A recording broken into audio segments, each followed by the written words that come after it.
Hello, everybody, and thank you for joining me, your host, Tommy Gilberts, as we sit down and take a behind-the-scenes look into Titan athletics with weekly interviews with coaches and athletes. This is Titan Table Talk. Hello, and welcome back, Titan fans, to Week 3 of Titan Table Talk here in the fall of 2024. And especially nicely for those of you who appreciate decent audio quality, our first week in the real podcast studio that has been put together for us once again by the Ames library staff. So thanks so much to them for taking care of that while the other side of the building is still under a little bit of construction. Our first two honored guests today, women's golf seniors, Jaque O'Neill and Macy Ludwig. How we doing, ladies? Good, yeah. Well, congratulations, first of all, on an exciting start to the year. For those who haven't followed along too much with the fall season for women's golf, September 8th and 9th, last Sunday and Monday, opened things up with the Redbird Invitational over at Weibring Golf Course just down the road at ISU. Finished 11th out of 15, the A-team in a mostly Division I field. Macy with a big weekend, the 54-hole school record, 3 straight rounds of even par. Feel free to raise your hand out there if you've done that at Weibring 3 straight days in a row. No hands go up. Okay. Finishing 5th overall there. And kind of the fun part about that was that the record he broke was set by Emma Thorman at last year's CCIW championship. Emma, for those who don't know, is playing her 5th year, her COVID year, up at Northern Illinois, where she's in grad school, and she was actually there that weekend. Yeah. So tell us a little bit about that final round where you set the record, but then also just the weekend in general. I went into it just thinking it's another tournament, just play your game, every stroke, every hole, don't think ahead. So that's kind of what I did, and just a lot of birdies, an eagle, so that definitely helps with all the bogeys. So, yeah, they balanced each other out, and I ended up even, which I didn't even know what the record was for the three-day tournament, but, yeah, it was fun to beat her record, but, yeah, and it was nice seeing Emma there, too. Well, we got to chit-chat a little bit, so, yeah. I was going to say, with you guys obviously coming back to, dorms, since it's not a home tournament, but it's basically a home tournament for you guys. I didn't know how much you would have gotten to see her at all, but a little bit at least. Yeah. Yes, it was so fun to see her, and I saw her over the summer because she lived with me up north, but it was exciting to see her again, and it was weird to see her in different colors, but it was still fun. The red was a little goofy. Right. That might take all season for her to get used to it, I think. Yeah. But, so we pointed out Northern Illinois with the big victory over Notre Dame just a couple days before, so we're dubbing that the Thorman effect since she's now working in the department. For sure. So, so your takeaways, especially from looking at, it's in some ways a very different, makeup of the team this year, especially for Coach Onsrud trying to write out a lineup every weekend. For the last 3 years, literally every single tournament, it's been pencil in the same 5. Right. And now with Lexi and Emma graduated, the two of you and Jaden, who've been in the lineup consistently for the last 3 years, still around, but then a host of newcomers who are pushing for spots. maybe 7, 8 girls who could realistically be in the lineup come championship time. What was it like getting a look at some of your new teammates for the first couple weeks here? It's really fun. It's exciting to hear, kind of some of the goals they have, and the work ethic they have is really impressive to me. They really like to practice, which is fun. And I think it's really going to push everyone on the team to become better. And I think we're just going to have a really good team for a long time because of how great our culture is and how hard everyone likes to work. Yeah, I would say the freshmen honestly pushed me, and I've never really gone into a qualifier nervous. But, just play your game and, you'll be okay. But those freshmen, they're good. So it was really cool to see how close we all are and how deep we are. So even our B team, I think, beat most of the conference teams this weekend. Yeah. So that's super cool to see. And just, when next year I get to, look back and see how they're doing. I know they're going to be up there with all the other teams because we're so deep. Yeah, and you look at the freshman group, Hannah Brown, Grace Fagan, Gigi Zera, and then sophomore transfer Nora Cerrone. It's a lot of even, current and especially future firepower to add when you're trying to replace a couple of girls who are All-Americans. But, when you look at how the men's golf team has gone from conference powerhouse to national powerhouse over the last several years, the biggest difference has been the depth and looking at what the B and C teams can put together and looking at the competition that you have in practice and qualifying all the time. And you've certainly had plenty of that to some degree on the women's team as well. But just the overwhelming depth behind the top 5, it's a little different this year, I think, than it has been in the past. And when you talk about the nerves you can face at CCW championship or fall preview, NCAAs, whatever, you don't necessarily have that at times throughout the year if you know your spot's safe. And when you know you have to play for something a little more often, does it help you get used to that feeling a little more? For sure. I've definitely gone into qualifying rounds this year with a little bit of a different feeling. I know all of us have kind of felt that, just a lot of stress, but I think it's good because then it's getting you ready for those tournaments and all of those feelings you'll have, as well as pushing you to work harder and practice more in your free time. I agree completely. You have to bring your best game every time. There's not a time where you can be like, oh, I can just, it doesn't matter what I shoot today.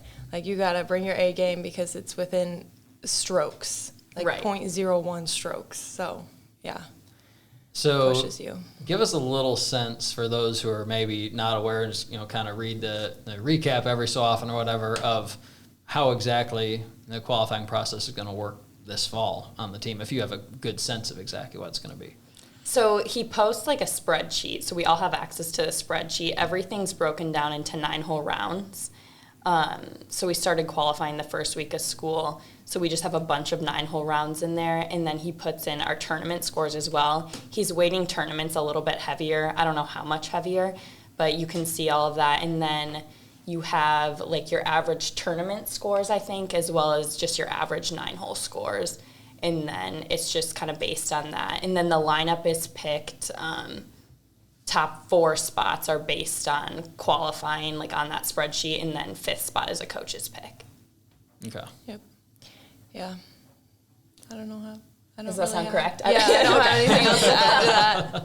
Yeah, no, and it is just so different than it's been the last few years, and that was the unusual situation. Mm-hmm. This is not. This is much more normal. Right. Yeah. It's just a little bit more of an adjustment when you're sitting here senior year having to think like, I have to actually get my name in the lineup. Exactly. Right. Exactly. So just coming off, finishing up last night, the September 14th and 15th Illinois Wesleyan Fall Classic over at Ironwood, home course, of course, finishing second as a team. Macy second overall after birdieing 3 of the last 5 coming home yesterday afternoon. Jaden tied for 10th, Jacque tied for 14th, Kylie Hunman tied for 18th after a 70 in the first round. That's pretty exciting to see. Then you got Gigi 21st, Emily and Grace 23rd, Nora 32nd. So Titans and Titan names who maybe some of the golf fans out there not as familiar with, littering that top 30 or so. Mm-hmm. Any takeaways, surprises, fun things you noticed this weekend? It was exciting to see the freshmen play good and, people that haven't been mixed up in the lineup. But, I've always seen their potential, and just seeing them, actually execute and being in the top 30 is really, really good for them for not, playing in as many tournaments as the top 5 has in the past few years. It's hard to, get adjusted to that. So very exciting. Yeah. For sure. We know how low they can shoot from qualifying, but it's exciting that they can put up some scores for other people to see. And then also, for me playing Ironwood, it's funny, Emma texted me right before we teed off. She's like, oh, I wish I was playing. And I said this to Kylie and Macy. I was like, we don't have that many more rounds at Ironwood. And it's funny, you go and play and you know exactly where you should miss it and where you don't want to miss it, because we've played it so many times, so that's kind of fun. And then also this home tournament was really exciting. We had a big family dinner with a bunch of the teammates' families and everyone Saturday night. So it's just such a fun home tournament, and you really get to feel the family culture that's on our team. So it was a lot of fun. Yeah, I know a lot of people had multiple people watching them on Saturday, and I definitely had a crew, which was a little nerve-wracking as I was not playing good. But yeah, it was fun, and it's one of my favorite tournaments. So I'm excited for the spring one because we'll have our banquet, and it'll be the same feel for sure. So nice. Yeah. So just 2 more tournaments already coming up before the CCIW championship. heading up to Whitewater Invite this weekend, September 22nd and 23rd. That one at the former Cherokee Country Club, which was redesigned, last year? Opened up last summer, I believe, redesigned by Steve Stricker, who's a Madison area native from Edgerton. That one reopened then as TPC Wisconsin. Will be hosting, I believe, the AmFam Championship and the Champions Tour next year for the first time. Have either of you gotten to play that course since it was redesigned? I'm guessing probably not. No. I've heard it's a great challenge. I'm really excited to see the course. It's going to be a fun one. Very excited. I think it's going to be awesome. And then heading down to Milliken the next weekend, the 27th and 28th at Southside Country Club. And then for the second straight year, CCIW at Metamora Fields. Some good memories from that one last year. Oh, yeah. Certainly with the big round one in particular. Yeah. But some of the things that we try to do when we've got the student athletes in here as opposed to the coaches, give the viewers a little bit of a sense of, off the course, away from the course, life on campus, whatever. But we're going to stick with on course for just 1 second because I want to know from each of you, whether it's a collegiate round or just another course you've played, what's your favorite course or couple of courses that you've ever played? I really enjoyed Century World. It was a really, really cool course with number 16, the flower hole. Yes. So it's just covered in flowers all around, and it's just super fun to travel with the team and get to see new things that you probably wouldn't have if you weren't playing college golf. My other favorite course, Ironwood. I feel like that's always the course that you can go low on. Yes. So it's always fun. Mm-hmm. I've loved so many courses I feel like that we've gone to because the memories we've made, like the past 3 years, the 5 of us traveling together, like we've really become best friends. So that's just been so fun. It's like we don't just play golf. Like it honestly feels like a little bit of a vacation, but with a little bit of golf in there. But I love Century World. That course was awesome. I really like the course we play out in Arizona. I don't even know what it's called, but it's a good course to go low on. Destin's super fun. I think we're playing a different course in Destin, but that's a fun trip. Yeah. Really cool spot to go and see. We've just gotten to go so many cool places. It's been a lot of fun. There was a cool course in California with like the mountains in the back. In Palm Desert, I think. Yes. Yes. Very One of my favorite things about Ironwood, all the mountains you see. Oh, yeah. Lots of view. Ironwood's a fun one, though. Yeah. Very fun. When you guys are playing qualifying, you pretty much get around to all 5 of the courses in town with some regularity. I don't know if you ever get to touch Crestwick or anything like that, but how often do you kind of move around other than just Ironwood? We played Crestwick once, Weibring. We did a couple 9 holes at Ironwood, and then I'm not sure if we did a full round. But we just did like 2 days, 9 holes. Where else did we play? The Den, and then Metamora. We played in qualifying. Mm-hmm. We have played BCC in qualifying. I want to say there's a couple other. This year, those were the courses we've played so far, though. Okay, very nice. Well, good luck with everything the next few weeks. Once again, if you want to catch the women's golf team and you're a Chicago area, southern Wisconsin resident, well, it's not too far to get over to the Madison area and check them out. Once again, September 22nd and 23rd at the Whitewater Invite up at TPC Wisconsin, and then September 27th and 28th down at Milliken, October 3rd through 5th, homecoming weekend at Metamora Fields. So a lot of chances to catch the Titans in action over these next few weeks. Good luck, ladies, and thanks for joining us. Thank you. I think it was one of my first few classes I realized, I like this.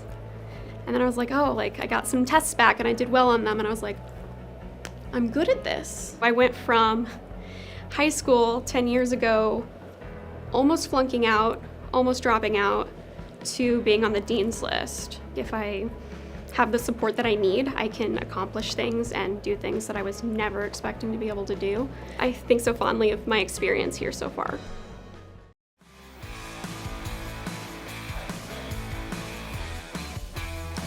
And welcome back, Titan fans. Our second guest of the day here in Week 3 is Illinois Wesleyan's head football coach, Norm Eash. Coach, good to see you after a week off last week. If we think back Time out now. We don't call it an off week. We call it a bye week. Okay. It's more referring to a week off of appearing on Titan Table Talk. Yes. Okay. But coming off the bye, coming off your off week from your interview, if we think back to the season opener, a really tough one we knew was going to be on the road at Central, a well-coached and talented team. Any initial takeaways from that one? I think the key word that I need to say is disappointing. We knew they were going to be a good football team. They're well coached. Jeff McMartin does a great job, and they're one of the top 25 programs in the country. And they had some players back, but we have some players back, and it was the first game for them, first game for us. So I felt very confident. You know, people say, well, it was a road trip. Well, we travel well. Our kids respond really well. Just got off to a really tough start. I mean, they put 14 points up real quick, and then, you know, it's uphill the rest of the ball game. And we battled back a little bit, 28-14 at halftime, felt really good. Came out the third quarter, and our defense gets a stop, and we're getting a first down, and, you know, we have a drop pass, and that changed the whole complexity of the game. So it was just little things like that. I mean, our kids were trying hard. I don't doubt their desire. Everybody wants to win, but we just didn't make the plays against a good team. And so very disappointing loss.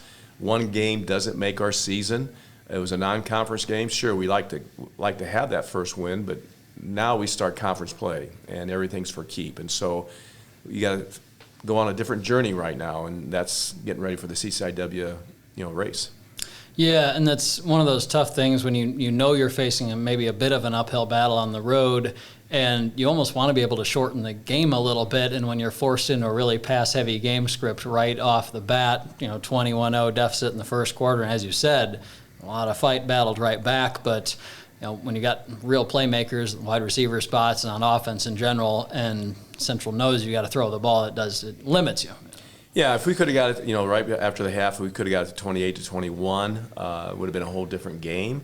But now they went down and scored, made it 35-14. Now you're running out of time, and you're not going to win ball games by running the ball at that time. You got to really mix it up and be heavy with the pass. And when you do that, what the defense, the defense knows what you're doing. So it makes it tough on you. It really does.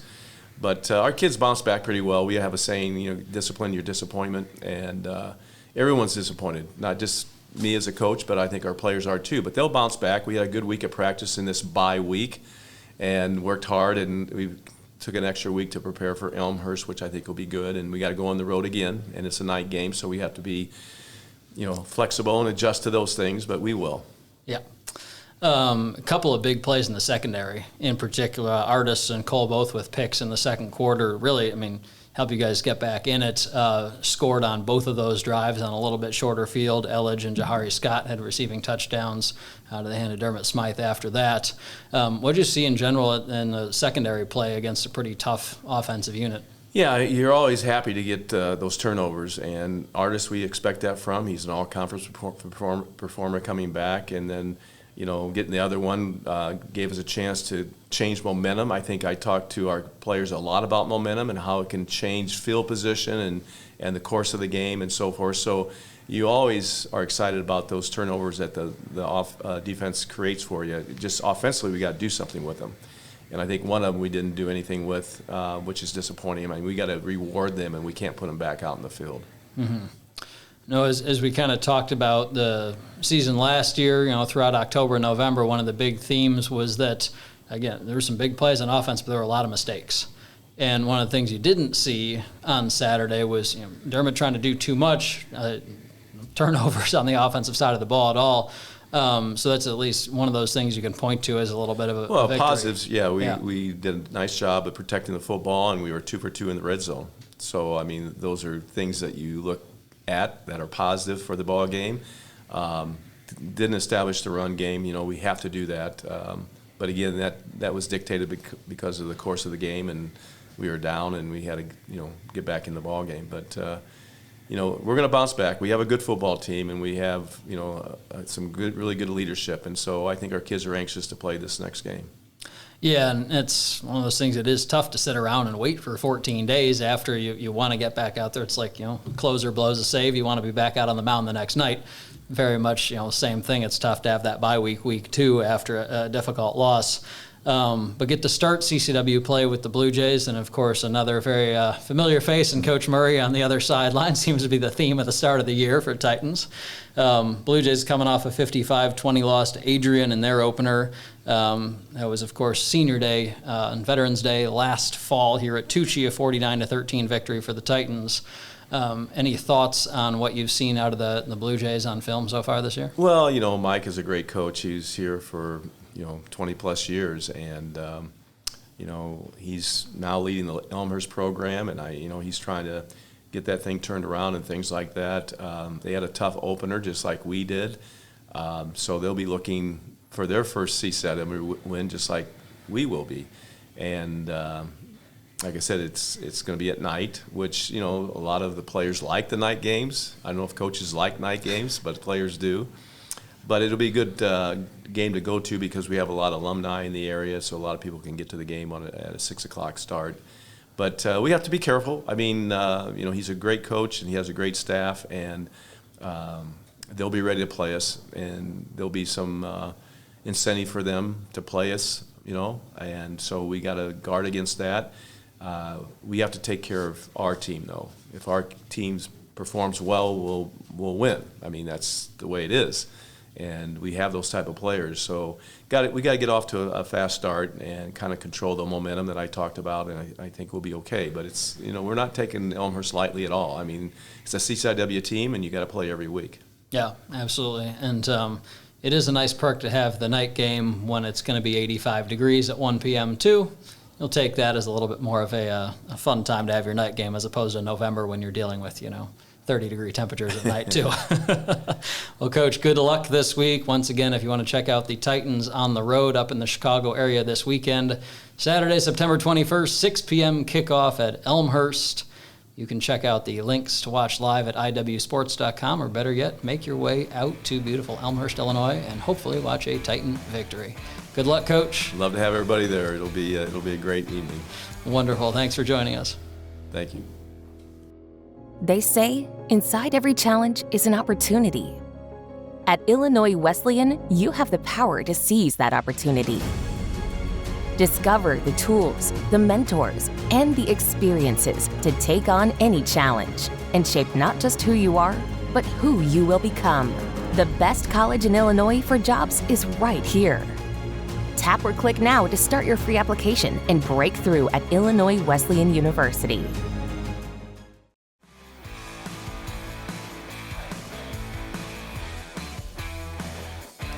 And welcome back to week 3 of Titan Table Talk. Our final guests for the day, junior midfielder Bree Cordray, senior midfielder forward Tegan Timerman.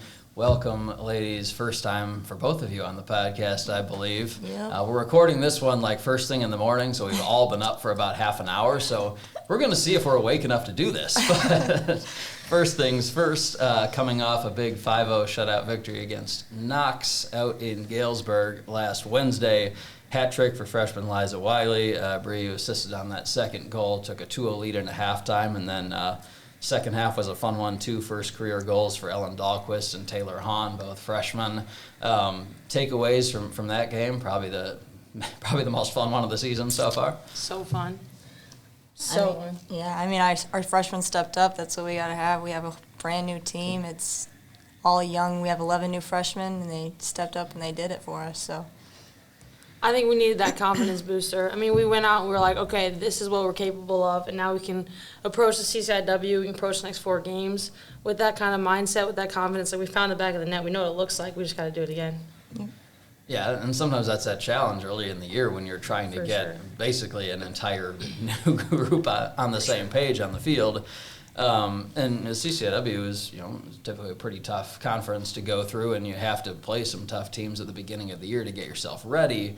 But scheduling-wise, it's all about finding that balance of teams that are going to challenge us enough versus teams that we can go out there with 7 freshmen in the lineup and figure it out and be competitive with, so you have that confidence going into conference play, I think. So any, quick takeaways from those first couple weekends of play, Simpson, Trine, and then Wartburg and 7th-ranked UW lacrosse. I mean, losses but competitive games all across the board, 1-0, 2-0, and good chances to get some tests against tougher teams before conference play rolls around. Yeah, I would say that we're happy with our results. Obviously, like on paper, we'd want to get that W against Wartburg for sure. Like a couple breakdowns defensively, but we're getting there. I think as a team, we have such a positive outlook. Like we're doing good things. We're playing well for 80, 85 minutes, and then there's that 1, 2, 3, 5 minutes where we get broken down, and there's a shot, there's a goal. And honestly, I think all the goals that they've scored on us were good goals. Like, you got to hand it off to them and be like, yeah, that was a gnarly shot that you just had. Like, come on now. But I think, like, considering the fact that we have 7, however many freshman starters, players, I think we're really happy. I mean, it's a pretty big gap from high school to college, physically, speed of play, mentally, all the things, and honestly, I'm super proud of them. And obviously, with that win against Knox, I think we're only going to go up from here. So yeah, I mean, we're not disappointed with our past few games. We've been looking for the back of the net. We just didn't find it. I mean, but Knox helped us find that back of the net, and now we're on a roll. Now I think we're gonna continue to win games, find goals, and our freshmen are going to step up and do that for us. So, yeah. Yeah, and I think another thing is our formation has changed a lot. I mean, we went from a 4-4-2 to a 3-5-2 to a 4-1-4-1, and I think, we're just testing the waters, kind of seeing who does well. I mean, I went from a center back to now a 10, and our 10 went from a 10 to a center back, and our striker went from a striker to a center back, and I think shout out to Coach, because Coach knows what he's doing. I mean, that man is he's a mastermind. I mean, he just tests things out, and clearly it worked out for us against Knox. So I'm pretty optimistic about what we have to show. And I mean, as long as we're all on the same page and we're willing to do that for him and for us, I think that goes to show what kind of a team we have here. So pretty happy about that. Yeah, it'll be exciting to see going forward, certainly, as you two have obviously been a big part of the kind of transition out of that year a couple of years ago, where it's one thing to graduate one really good class. You guys basically graduated 2 really good classes at the same time. Yeah. With virtually that entire 2021 group coming back and playing their COVID year. And it takes time to come back from that, because no matter how talented your freshmen and sophomores may be, it's an entirely new group on the field together in a sport. I mean, if we're talking baseball, maybe that's one thing. It's a sport where you all have to get to know each other and how you play and how you're going to fit best together as a team. And as we say, 7 newcomers in the lineup against Knox, and you're going to have a big test certainly tonight for those of you who are watching this on Tuesday. About as tough a test as it gets, I would say, going down to WashU. I would say so. But then a big weekend coming up as well at Monmouth. That's a 10 a.m. start at Monmouth on Saturday, and then playing Dominican at 2 p.m. on Sunday. Do you guys tend to do a lot of film work to get ready for some of those teams in advance, or is it mostly just focusing on what you need to do, especially this early in the season? We watch our past games and how we're playing in our formation, but we don't really focus on another team's formation and how they play. We kind of just go in there and do our best, honestly. Yeah, I would say that we more or less have a game plan, and it's whether or not can we execute it. Like, we have a game plan, and if our game plan is set in stone, I mean, we're going to do our best, and the score is going to be a result in that game plan and how well we execute it. Because if there's a breakdown in our game plan that we have that we discussed yesterday, we had a really nice game plan coming into this game tonight. But if we can execute it, I mean, we're going to hope for the best. Yeah, we're going to struggle. You know what I mean? Like, we're going to hope for the best, but we don't really watch film. I mean, Coach watches film. He's like, hey, look out for this girl. I mean, she's going to dribble down the middle, or she's going to distribute. She's quick, whatever it may be. But as long as we kind of can watch our own film and reflect on, hey, I should have checked in there, hey, I should have played that ball sooner, I should have turned my foot, whatever it may be, that's more or less how we're going to approach this game and future games. Like, we don't really break it down like that, but we're confident in our game plan and whether or not we can execute that. So, yeah. So when you're looking at a stretch like this, as we kind of talked about before we went on camera, 4 games in the span of 9 days or something like that, and then 10 days off before conference play. What are you guys doing, especially when you look at playing Tuesday, Saturday, Sunday? What are you doing between those days to recover and make sure your legs are ready to go? I was going to say a lot of recovery, pool sessions, light practices. We're not really learning much from the practices. We're just getting our legs moving, getting the lactic acid out. I mean, our bodies are going to be hurting, so we got to do whatever we can to get the muscles ready for Grandma the next over game. here spends like 3 hours in the training room a day. Let's not talk about that. Yeah. Come to think of it, you guys do have a pool session at Yeah. 3:30 tomorrow. Or We something do. Like that, 3:30? That's what was last on the page, but I could be wrong. Yeah, no, it's tomorrow. That's We're going to need it. Yeah. We're going to need it. say late bus ride home from St. Louis tonight after a tough game. Yeah, We need it. that may be We necessary. need all we can get. I would Yeah. say with the games, it's just a lot of recovery, a lot of, carb loading and team bonding, making sure we're all on the same page. But it's exciting. There's nothing better than game day, so I'm excited about it. Yeah. Yeah, and then you have the slog of the 10 days. Yeah, off the slog. where- Those are going to be a little interesting. Those are going to be tough. Yeah. Those practices will be a little more upbeat. Upbeat and intense, to say the least. Upbeat is a nice word. I like that. Very nice. So as you kind of look back on your, almost 4 years and almost 3 years now at this point, we'll go with like two plus and 3 plus. Yeah. Any favorite memories so far from on the field, from off the field, whatever else coming to mind from your days at Titan so far?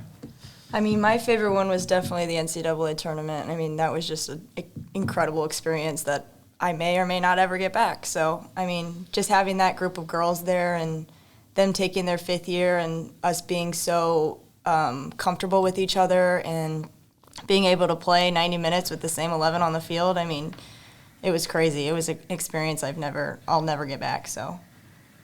Yeah, I mean, I would piggyback off of that. I think that year for me was so special because obviously I was a freshman.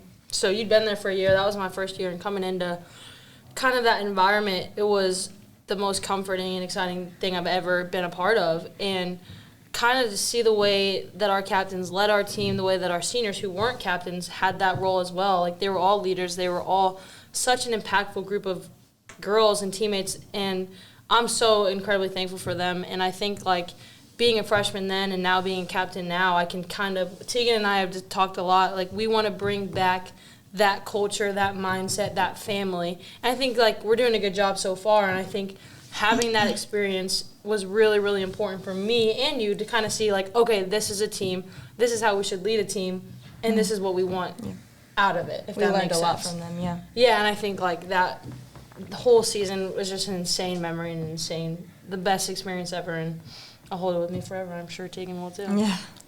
Yeah, and when you've got a young group like this where you can, kind of start to see things, come together as you've been on campus together for a month, that's kind of the best time to be able to try some of that Yeah. and have that real influence too. Yeah. For sure.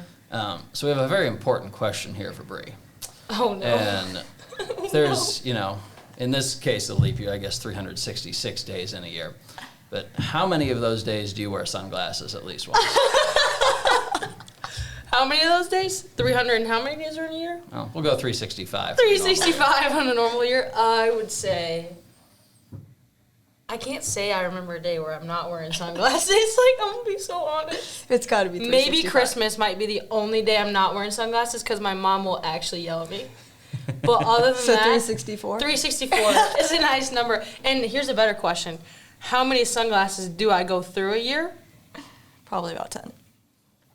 Higher. Is that low? You've had the ones you've had for a while. I have, God bless, because I literally get a new pair of sunglasses every 2 weeks. But they're like $10, so it's okay. Do you break more? Do you lose more? Break them, lose them. One time I was in the Ozarks, stuck my head over the lake, boop, in the lake. There they go. Feels like you could have seen that coming. Possibly. Yeah, and then two days later, got a new pair of sunglasses in the bathroom. Watched my hands look over, they broke on the floor. It was terrible. So it's pretty bad. Sometimes I'll get hit in the face with a soccer ball, broken. My girls will step on it, broken. Like, it's okay, because I buy the same pair every time, so nobody will know. And as long as they're not $100 Oh, is that what sunglasses. it is? Shout out to Kohl's. Is that what it is? You buy the same pair so no one I knows? literally buy the same pair. Or if not, like, so similar that you will not be able to tell. Shout out to Kohl's. They're like $10. Like, Oh, my it's Lord. awesome. The final follow-up here, we may have talked about this a little bit before going on camera in case you couldn't tell, but we were also talking about how you wear them on the bus all the time, because I'm a big sunglasses wearer myself. There's probably like 20 days a year that I don't wear them at all, but it's 20 is a W number. it's too bright outside. It's too bright in general. I feel weird without my sunglasses on right now. Well, you know what? Get them on. I think we should make you feel at home. There you go. And I've got, it's 8:45 in the morning. I got sun coming in right here. Here we go. But so this is both your opinions now, and I'm gonna weigh Tegan's more importantly because she's unbiased here. Fast. You're saying how you pretty much have to wear them the entire time on a bus. Is a bus inside or outside? It's inside. A bus is inside. Yes. Okay. It's driving outside, but in the bus is inside. Okay. Because, I mean, think about it. You're not getting wet if it's raining. So you're inside. Okay, but you could be under like a tent. Okay, and not yeah, be that getting was pretty dumb. dumb. It's quick philosophy here. How It's on the fast are you spot, going so, on a bus? Like, how fast are you moving? We're on the highway Yeah. on this bus. No, but I'm saying, like, if you're inside of the bus, are you still going 77 miles an hour? Oh. I didn't want another Physics. philosophical question thrown back in my face here, but apparently I got one. That's a good question. But with the sunglasses on, I bet you're going like a mile an hour faster. You know what I'm saying? Like, you're just like that. So are you inside or outside? That's a really good question. It's 8:30. I can't be doing that kind of thinking right now. But if I had to take a stab at it, it would be inside. But I'm going 77 miles an hour inside. Oh, so with all the wind blowing at you, you got to have the sunglasses.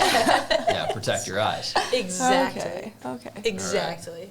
Well, here's the thing. We made it like 9 minutes into this interview before we went off the rails, and then it was mostly my fault. So I think we did pretty well for 8:30 in the morning. I think so too. We gotta give them entertainment. You know what I'm saying? Yeah, it can be boring. This is entertainment at its finest. Exactly. You were It definitely is sweating. peak. No. I'm a natural. I don't know what you're talking about. It's hot in here? All right, if you want to catch our Titan women's soccer team in action, once again, couple road games coming up. You can catch the live streams at iwsports.com. Tuesday, that would be tonight, 5 p.m. down at number 1 Wash U, and then Saturday out at Monmouth at 10 a.m. Back home Sunday to take on Dominican in the little break before conference play. Tegan, Bree, thanks for joining us. Good luck Thank you in for the having next us. week with all these games. Oh, yeah. This has been Titan Table Talk. Thanks for joining us for week 3.